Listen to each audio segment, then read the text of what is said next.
And we're ready to go. Do do do do do do do do do do do do do do. Sydney the taxidermist. She likes to cut up birds. Yeah.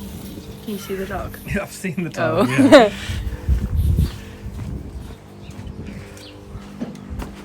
Welcome to my studio. Entry, please. Welcome back, everybody. It's Sydney here from Langton Taxidermy. We are doing a part 2 of our last video of how to skin a crow. This is going to be the form making part of the video. Now, for any of those with beady eyes, you'll probably notice that the carcass looks different. Why, you ask? Well, I didn't record this video at the same time as I did my last one, hence the outfit change. And also, I didn't freeze the body, so I had to throw it out. But I'm using a rook, which is anatomically very similar to a crow, so you'll use your real bird's body, but for the sake of the video, pretend it's a crow, guys, okay? Yeah? He's there. She's following me. I'm just going to check from the outside.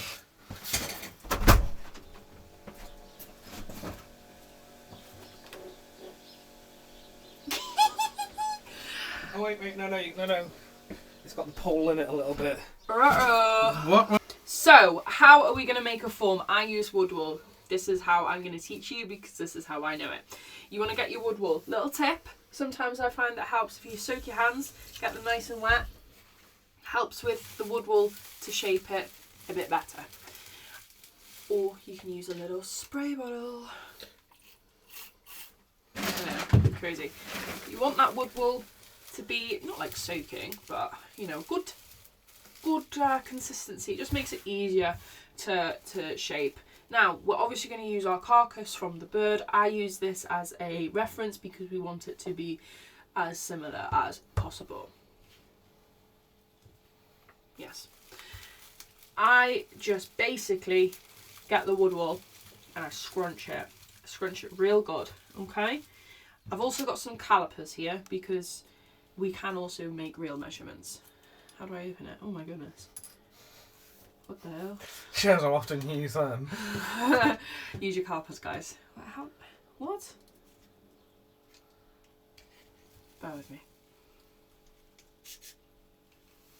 So, depth of the bird from biggest point is 70. Something. I feel like James and out of.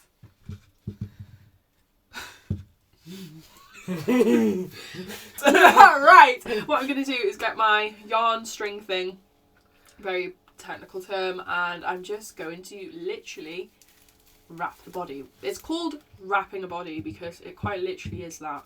And whilst you're doing that, you can just smush it into shape. So as you can see, I'm smushing it as well, using it to line up with the body. So that was 70. That's almost 70, so I just need to squish it in a bit more. And then, as you can see, I'm binding. I put the yarn on the floor to make it a bit easier for me to bind the form. As you can see, I'm just literally doing a circular motion, getting some structure to the shape of the woodwool, smushing it in with both hands. It will take some time to get used to how you make a woodwool form. This is like the very traditional method of taxidermy. This is what I just prefer. Ooh. Where would one get woodwool from? You can get woodwool from like any, if you type in woodwool, you can literally get it off, I think there's a website called woodwool.com. If in doubt though, you can get it off eBay as well. I like to use a fine woodwool. This one's a little bit coarse for my liking, so it is a little bit on the firmer side, but a fine grade woodwool's pretty good. So I'm just smushing this, binding it. Ooh. Binding it, you know. We want it as tight as we can get it so it does hold the structure of the wires, and we also want to try and really limit any of like the spindly bits sticking out. We'll neaten this up in a moment, but I'm just, as you can see, I'm just shaping this to the body. Like that's a good size of the length. Let me just, you know, take a measurement. I want to push that in a bit. I like to make my form slightly smaller than the actual bird's original body, because during the skinning process and the washing, you find that I like to have a bit of movement in the skin. If you know what taxidermy means, it literally means movement of the skin. So I like to have a little bit of wiggle room and be able to manipulate and move the skin on the form a little bit more as if it was like a really snug, true to size fit. That's just personal preference. Again, it's all about finding what works for you. So I want to like squish this in a little bit more to get that narrow tapered feel of the abdomen of the abdomen of the bird's body. Just wrapping, and then I'm focusing up here on like when you I'm rotating the bird's body. You can see this is quite wide here because it's obviously not attached to a real bird, so it's pulling the muscle, so the muscle is relaxed a bit right now. Anyway, I digress. I'm smushing it, and I just want to make sure it's very similar to the bird's carcass.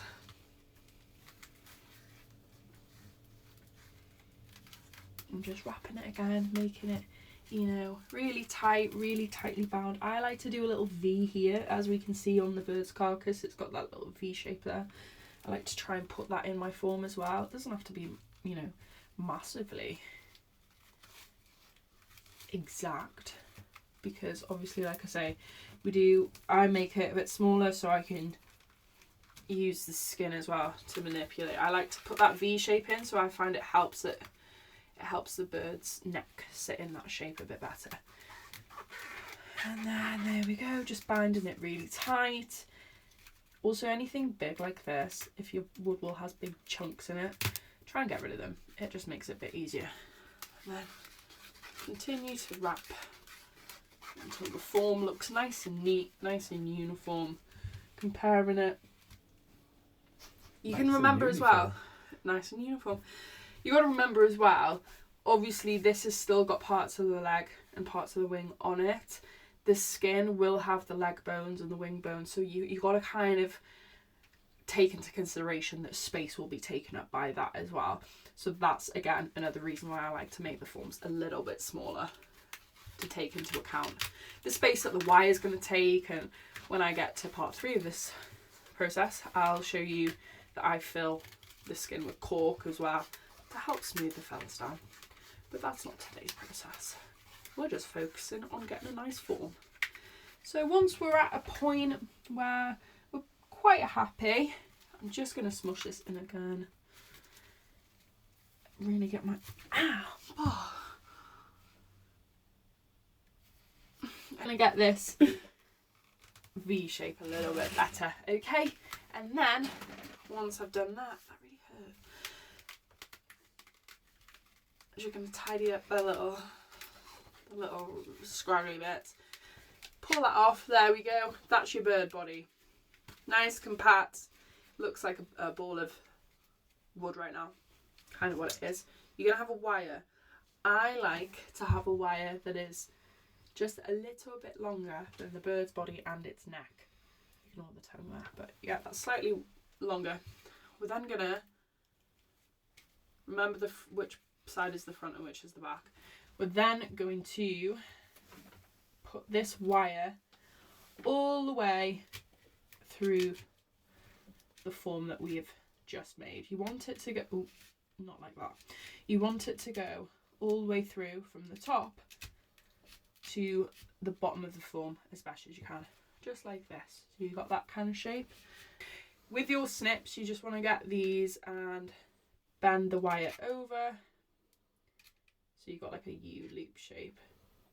Compact that in as well. And then pull that in as tight as it will go. Get that really tight, there we go. And then we've got a nice wire sticking out of the form. Let's just move his little tongue out of the way. you want to line this up, make a mental note of where the wire meets the back of the skull, where we would have cut that off in part 1. And get your cotton, and then also make a mental note of where the back of the head would have been to the wire. Get a healthy amount of cotton wool and just start wrapping it. It quite literally is a case of just wrapping the cotton around the wire until it's quite, you know, quite smooth. You don't want it too lumpy and bumpy, and up to the point where we would have made a mental note of that carcass. So about here, wrap that around, keeping it quite compact as well. And then you'll get your cotton or your yarn or whatever you're using to bind, and you just start binding that as well. You do want this quite tight. I like to also have it sort of thinner at the top where it would meet the skull, and then naturally taper out to be a bit thicker. Again, you want to kind of make this as thick as the bird's neck actually is, and you can wrap in a series of different emotions. You can go circular like this, and then also I like to go vertical down onto the form as well to secure it into place. Do that a couple of times so you know that that's not going to twizzle out of place, and then just wrap. Keep wrapping until it's nice and smooth. It's a nice thickness, it's a nice sort of density as well, until you feel happy that it resembles what you're trying to replicate. And just keep wrapping that until it's nice and neat. You don't want it too lumpy and bumpy, because that's how we want the feathers to sit on it as well. So you have to remember that the smoother your form is, the smoother the feathers and the skin sit. So before you commit, just line that back up. See, it is looking a little bit short, so I'm just going to get a tiny bit more cotton and merge that onto what we've already done. Like I say, I do like mine a little bit shorter, just so I've got more wiggle room to work with. But you don't want it obviously massively out. Tighten that up. See how there's a nice like tapered edge as well. Bind that nice and tight. Getting rid of any of the abnormalities. You can get your hand like that as well and give it a good squishing into place. One last measure. That's looking pretty good. I like to then again just secure it, make it really tight.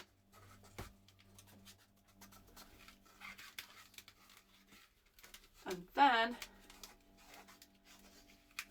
pull your string, get your snips, and then make a little loop at the top with the wire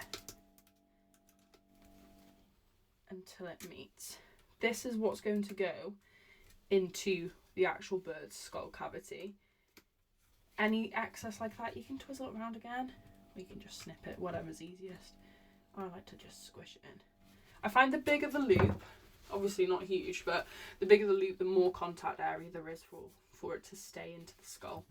So I don't want to make it too small. Just tidy that up a bit.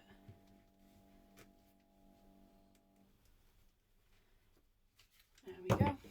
Line that up with the carcass. I like to just put it on its side there and then create the natural V that it would if the bird was in a standing position or whatever, just so I can itchy nose, so I can visualize what I want to work with. And then I get my own wire, my form, and I just then replicate that basically.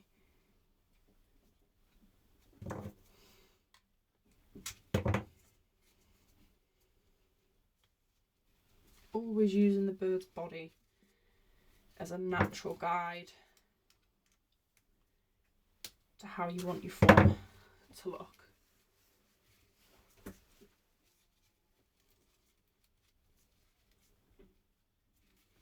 And there we go. That's how we make a form. What you can also do as well is you can make a note of where the hip meets the form, make a mark on the form as well. So where the hip is, where the knee is, and then where the shoulder would go. So you can get a Sharpie and just draw the points into the form. So I'm just making a mental note here and then referencing up. So you've got your shoulder here, so that roughly there. That's where you want the point of the wire to go into. Same again with your hip.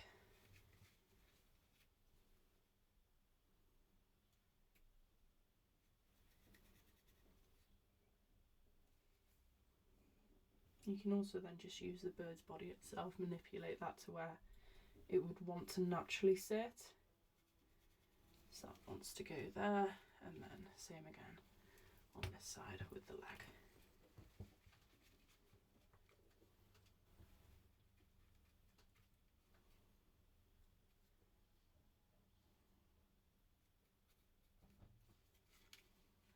Line them up, make sure that everything looks all even.